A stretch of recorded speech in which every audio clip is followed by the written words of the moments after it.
born in Flagstaff, Arizona. All right. And my family moved to Phoenix when I was about 3. So the thing about Arizona is that even today, the black population is fairly small. During the time I was growing up there, it was probably around 6%. Schools were segregated. I graduated from a all-black school. There was one integrated school in the city, which was like a technical school. So blacks and whites or whatever were able to go there. When I was just over 18, my father had passed when I was 16. I didn't want to be a burden on my mom, so I enrolled in the Air Force and went into the U.S. Air Force when I was 18. Did basic training in Parks, California. I think it was Parks Air Force Base.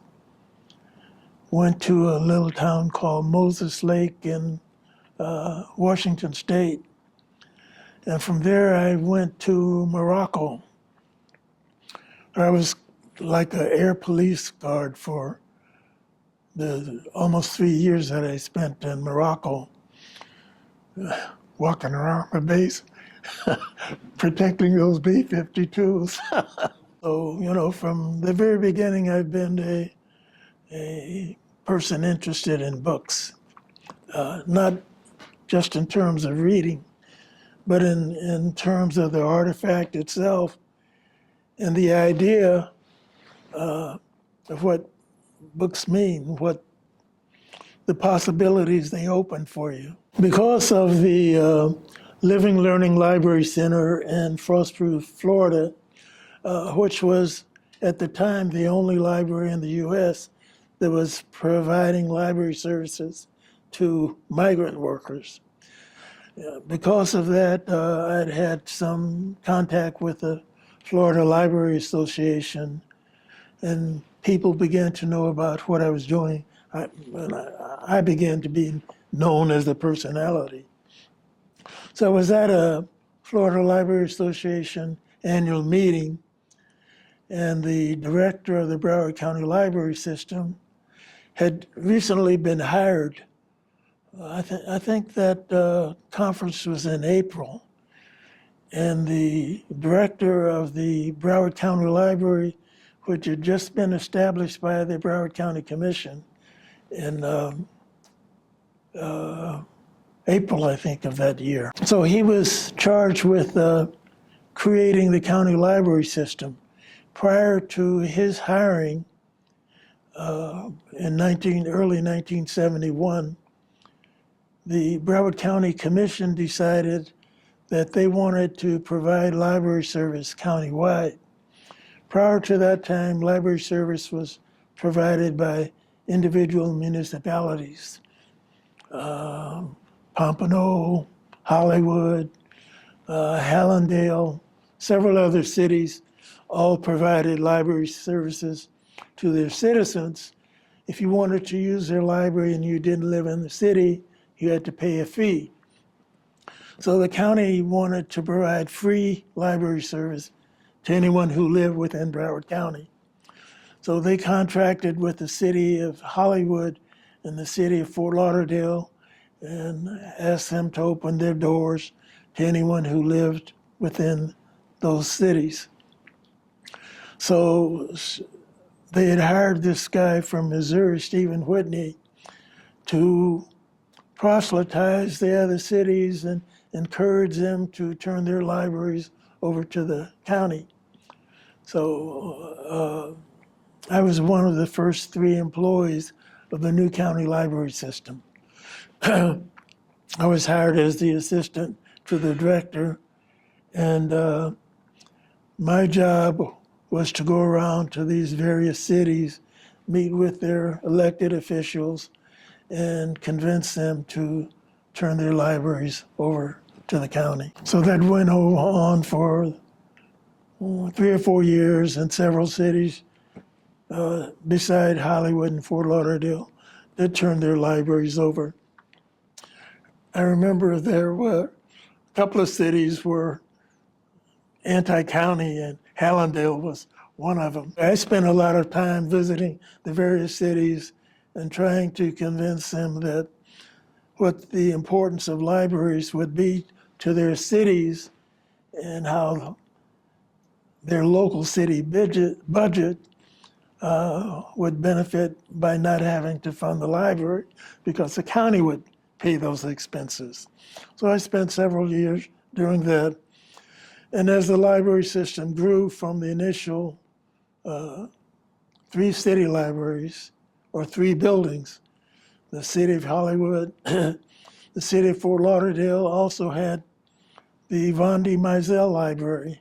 I spent time over the next several years and recruited cities like Coral Springs and Hallandale to eventually turn their libraries over to the county. Yeah, I think it was 19. By this time, Broward County itself was growing in population, and other cities began to want to unload their city budget on the county. So cities like Coral Springs and Hallandale eventually turned their libraries over to the county. And then because of the increasing population, Broward County decided to have a bond issue and build a number of libraries. I think the first bond issue we built about 13 buildings throughout Broward County. During the time that those libraries were being built, a couple of things happened. One is that the main library downtown Fort Lauderdale was included in the bond issue. And as the assistant to the directors, one of my jobs was to find sites for new county bond issue buildings. So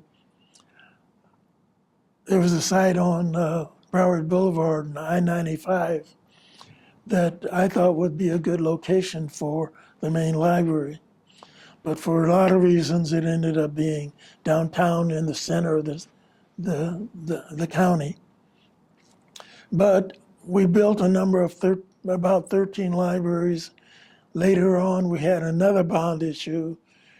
By the time that I retired in 2003, the county library system encompassed I think it was about 37 buildings. I've always kind of thought of myself as a builder of libraries because I started with the frost-proof library in a Quonset hut, came to Broward County, was involved in the planning and construction of a number of libraries, eventually 37.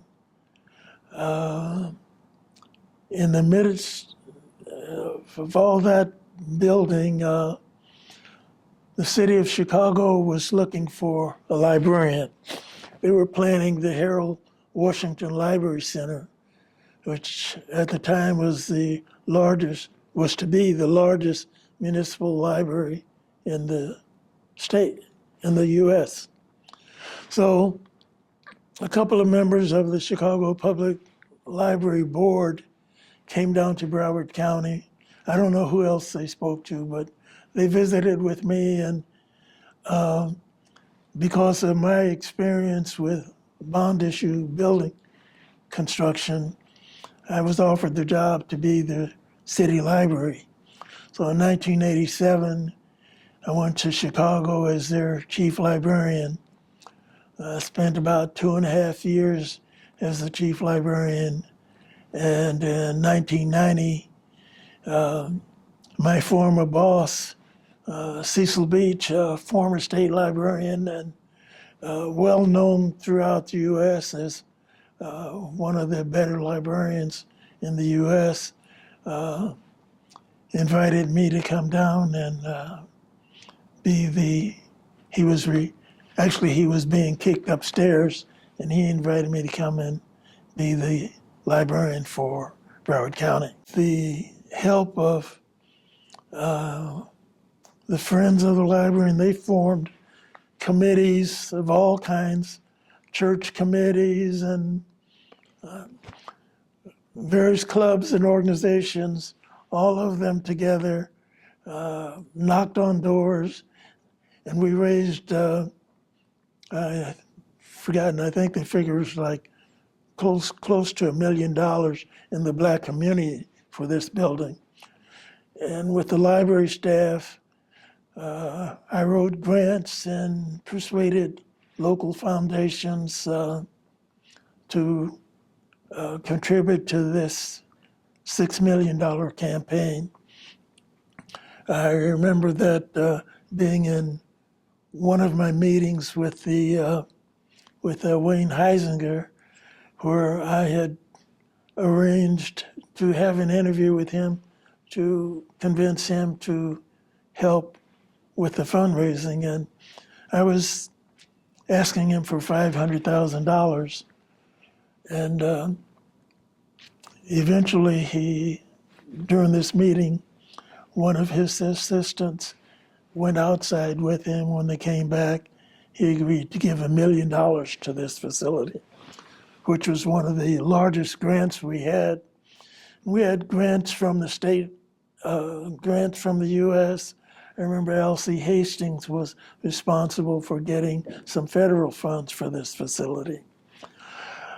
Long story short, we raised the money and opened this building in October 26. You develop the habit of reading early on, and it will serve you in ways that you can't imagine over time.